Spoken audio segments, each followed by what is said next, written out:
안녕하세요 여러분. 요즘 길을 걸어보면 정말 많은 분들이 반려동물과 함께 산책하는 모습을 볼 수 있어요. 통계에 따르면 우리나라 반려동물을 키우는 인구가 1000만 명에 달한다고 하니 정말 놀라운 수치죠. 하지만 반려동물을 키우는 인구가 늘어날수록 함께 증가해야 하는 게 있어요. 바로 반려동물 매너와 책임감입니다. 오늘은 반려동물을 키우는 분들, 그리고 앞으로 키우려고 하는 분들이 꼭 알아야 할 기본적인 매너와 주의사항에 대해 이야기해 보려고 해요. 이건 단순히 예의 문제가 아니라 우리 모두가 함께 살아가는 공동체의 일원으로서 가져야 할 책임의식의 문제예요. 먼저 가장 기본적이지만 가장 중요한 것부터 말씀드릴게요. 바로 배변 처리 문제입니다. 산책을 하다 보면 아직도 강아지나 고양이의 배설물을 그대로 두고 가는 분들을 종종 보게 돼요. 이건 정말 심각한 문제예요. 다른 사람들이 밟을 수도 있고, 특히 아이들이 놀고 있는 놀이터나 공원에서 이런 일이 생기면 정말 위험해요. 반려동물의 배설물에는 다양한 세균과 기생충이 있을 수 있어요. 대장균, 살모넬라균 같은 유해 세균은 물론이고 회충이나 촌충 같은 기생충 알도 포함되어 있을 수 있거든요.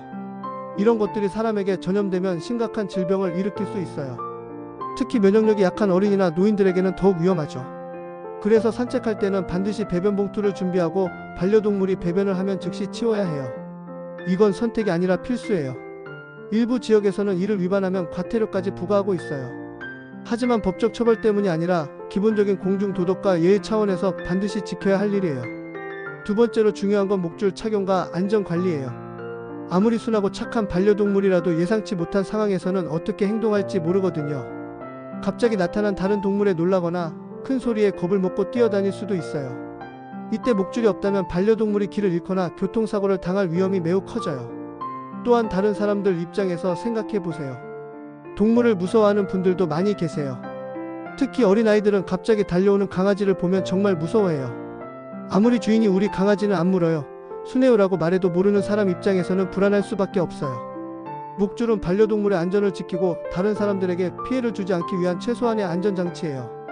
공원이나 놀이터 같은 공공장소에서는 더욱 신경 써야 하고요. 일부 대형견의 경우에는 입마개까지 착용하는 게 좋을 때도 있어요. 세 번째는 훈련과 사회화의 중요성이에요. 많은 분들이 반려동물을 키우면서 훈련을 소홀히 하는 경우가 있어요.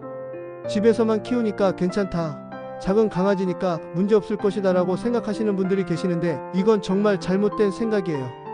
기본적인 명령어 훈련은 반려동물의 안전과 직결되어 있어요. 앉아, 기다려, 이리와 같은 기본 명령을 제대로 따를 수 있어야 위험한 상황에서 사고를 예방할 수 있거든요. 예를 들어 갑자기 차가 오는 상황에서 기다려 명령으로 반려동물을 멈춰 세울 수 있다면 생명을 구할 수도 있어요. 또한 다른 사람이나 동물에게 공격적인 행동을 하지 않도록 사회화 훈련도 중요해요. 어릴 때부터 다양한 환경과 상황에 노출시켜서 적응할 수 있게 도와줘야 해요. 이런 훈련이 되어 있지 않으면 나중에 문제 행동을 보일 가능성이 높아져요. 네 번째는 적절한 운동과 관리예요. 반려동물도 생명체예요. 충분한 운동과 관심이 필요하죠. 하지만 안타깝게도 산책도 제대로 시키지 않고 집에만 가둬두는 분들이 너무 많아요. 이건 반려동물 학대나 다름없어요. 강아지의 경우 견종에 따라 다르지만 하루 최소 30분에서 2시간 정도의 산책이나 운동이 필요해요. 운동량이 부족하면 스트레스가 쌓여서 문제 행동을 보이게 돼요. 집안에서 물건을 부수거나 과도하게 짖거나 심지어는 우울증에 걸릴 수도 있어요. 고양이의 경우에도 실내에서 충분한 놀이와 운동 공간을 제공해야 해요. 캣타워나 장난감을 이용해서 사냥 본능을 충족시켜주고 스트레스를 해소할 수 있게 도와줘야 하죠.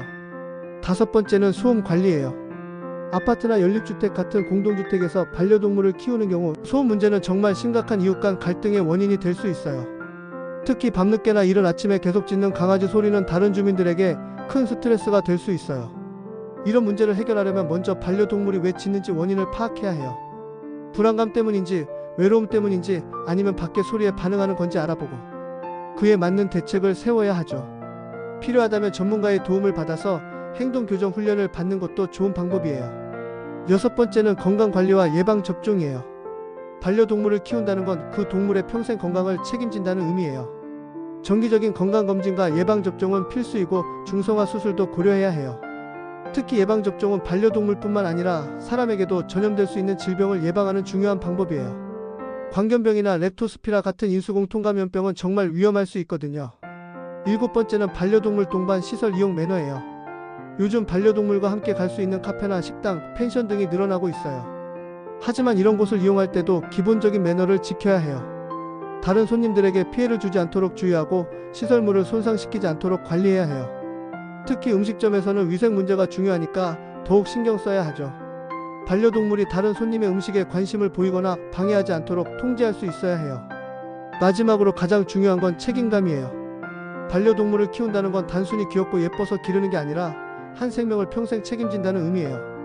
반려동물의 평균 수명이 10년에서 15년 정도 되니까 그 긴 시간 동안 끝까지 사랑하고 돌볼 수 있는 각오가 되어 있어야 해요.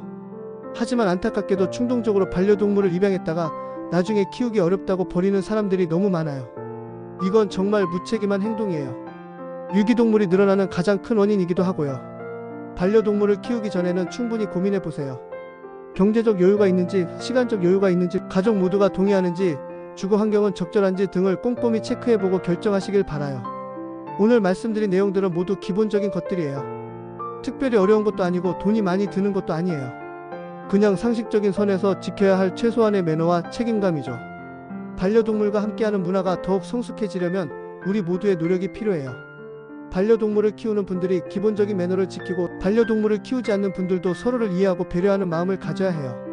1000만 명의 반려동물 가족이 모두 책임감 있는 반려인이 된다면 우리 사회는 사람과 동물이 더불어 행복하게 살아갈 수 있는 아름다운 공간이 될 거예요.